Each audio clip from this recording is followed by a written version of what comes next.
Hello, Ranger Point Precision friends and family, and a special howdy to all you space cowboys. I'm Pat, and today we've got a brand new first look at the Rossi R95 in 4570. This is December of 2023. This is just now dropping. Now, we did do a video on the R95 Trapper and Classic in 3030 earlier this year. Now, Rossi is dropping the R95 in 4570. Why is that relevant to Ranger Point Precision? Well, just like when the R95 and 3030, both of those models, when they dropped back in June, we were standing there with a full aftermarket ready to go. This is the same case. With this R95 in 4570, all of our parts are going to fit. But we're going to take a first look at this. Now, keep in mind, this one does have an optic on it because I've already been doing some testing. These will ship without an optic. I always like to put a little bit of a magnification on something if I'm really trying to wring out the accuracy. A little bit of magnification shows you your heartbeat, your breathing, any bad habits that you may be having when you shoot. But what I chose here is a Zerotech Vengeance 1 through 6 by 24. This is an LPVO that sits nice and low. We've got worn 513M rings, keeping this thing nice and close to the bore. Because if you keep a shorter mechanical offset, these things seem to just shoot just a little bit flatter. And of course, I'm using one of our Ranger Point Precision optics rails. So far, I have fired lots of rounds through this thing, and it will do the job if I do my part. So dadgummit, this thing's actually pretty accurate if you do your part. I knew as soon as I sent it that I'd pulled that one. So now let's start from one end to the other. Now right here we've got a very gratuitous butt pad. That gratuitous butt pad is very well needed. I shoot a lot of 4570, so I'm used to recoil, and boy does that help absorb quite a bit of it. Of course, right here we've got our stocks. The stock is a really nice feel. It's not too glossy and it's not too matte. We've got some rolled checkering here. This is a kind of an interesting checkering. It's not that diamond sharp stuff that you're used to. It's more of a, I don't know, kind of a wavy pattern. Of course, with this one being the 20-inch, we've got just a small lever loop. I'd imagine that the R95 with the 16-inch barrel, being the Trapper, will have the larger loop. But like I said, this one's just the smaller loop. So now here we come up to the receiver. The receiver is where they've made some changes. You'll notice if you compare it to a Marlin that it does not have the spring steel extractor that has been common on those. Those spring steel extractors, and they are literally made out of one piece of spring steel and wrapped around a groove in the bolt where that keeps them. And the simple job of that guy is to bend outward slightly as it goes over the case rim, and then grab it with a little claw and yank it out. The extractor has a simple job, but it's pretty critical. So these guys do need to be tuned just a little bit to make sure they're not overly tight or overly loose. If you look at the Rossi one now, it's got a little rocker pin, and behind that rocker pin it's going to have a coil spring. So that extractor claw is going to be able to move in and out quite easily and consistently on that coil spring. And because the coil spring exerts a very constant tension independent of the shape of this thing, these modern setups like this just tend to offer a very consistent action that doesn't require any serious tuning. And so that's a nice feature for all of us. It just means that chances are when that thing leaves the factory, no one's going to have to mess with that extractor to get it working right. So moving back to the rear of the bolt, there's a hole here with what looks like a little steel button in it, but if we turn this thing over, we realize what that actually is, and that is a firing pin safety block. If you guys at home are familiar with a lot of modern handguns, you will notice that they have exactly the same style of safety. Obviously this is a little different because it's a much larger firing pin, but essentially what that's doing is when that firing pin, that spring-loaded safety, is in the downward position, it prevents that firing pin from traveling forward and contacting the primer, thus preventing the gun from firing. Once the locking lug pushes up into that recess and lifts that safety out of the way, that firing pin can now travel smoothly and easily. This differs from the Marlin setup, which again has been employed for a century or more, and it works fine.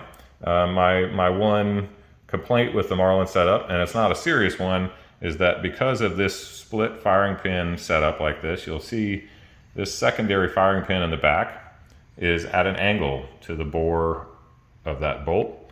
That guy drops out of the way when the bolt is not in battery, and then the locking lug pushes that secondary firing pin up into alignment with the front firing pin, and the system works great. It means that if the lever is not fully shut and the locking lug not fully in place, the gun cannot ever fire because the firing pin can't be driven forward.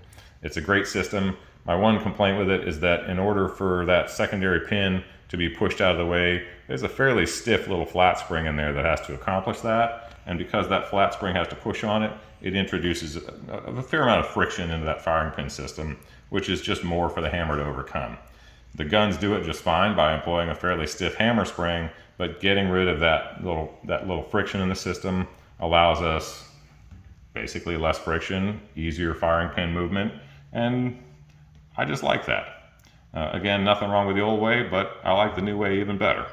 So folks, what I've got in my hands now is a Marlin 1895 lever versus the new R95 lever. The main difference you're going to see here, first of all, you see a lot of similarities, but one of the main differences you're going to see here is that Rossi gave us quite a bit more room in that trigger guard, and I got to say I like that a lot. One of the things that we changed with our medium loop lever when we brought it out was to do similarly and give you more room in there, because the fact is for a lot of us hunting season comes in pretty cold weather and we want to wear gloves or need to wear gloves, and with that Marlin trigger guard, it can be kind of a tight squeeze, and that's a little nerve-wracking when you realize that an overly tight glove can potentially set that weapon off. So I like that Rossi gave us a bunch more room inside that trigger guard. Another minor difference, not an especially important one to function, is that if you can see that Rossi did change the plunger on their lever. Again, not really important to the user. It is neither a huge benefit or a huge detraction. It's just something they felt they should change. It could be noted that because they went to a smaller diameter plunger there's a lot more meat left in that paw area and trigger guard area. So if anything, it makes that lever just a little bit stronger. Not that that's much of a concern. These things don't typically break, but there you have it, another small change. All right, so let's go ahead and shop for parts for the R95. Now, a lot of you guys are going to be using mobile. I'm going to go ahead and use mobile. I'm recording my screen and going to show it to you real time. Now, you guys that are on desktop, it's not going to be much different at all, so it's the same concept. But if you have trouble finding us, just punch Ranger Point Precision into the old Google machine. I promise we'll pull up. So now we're right here on the home page. And what you'll notice is your little hamburger tiles right there at the top corner. You hit that hamburger tile. Now what that does is gives you drop downs. Once you go to those drop downs, you're going to hit Rossi Citadel Heritage Rifle Parts. Now we're going to go over to that page. Then all you have to do is click Rossi R95 Rifle Parts.